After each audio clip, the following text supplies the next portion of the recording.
So for the first house, we're actually going to look at the first house I actually ever built for this channel, which is this house right here.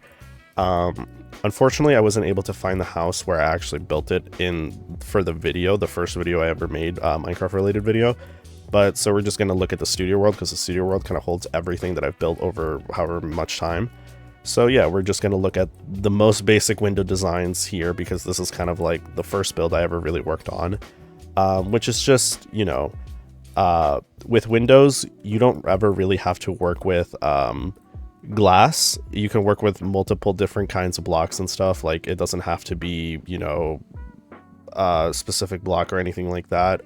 So in this case, like, I was working with fences because I kind of wanted to create like a little bit more like just a different look to it. One of my main go-to things that I work on a lot, or that I do when I create builds, is that I use glass panes.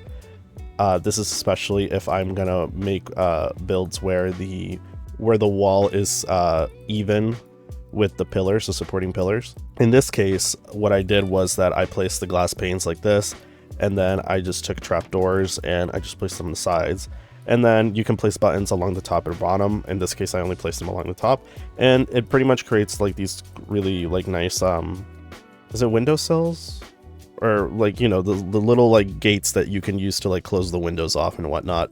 So I kind of did that all around. And in this case, I also added like a little line of oak slabs at the top just to kind of, oh wait, no, windowsill is at the bottom. So this is kind of just to cover up, kind of give the area a little more shade and stuff.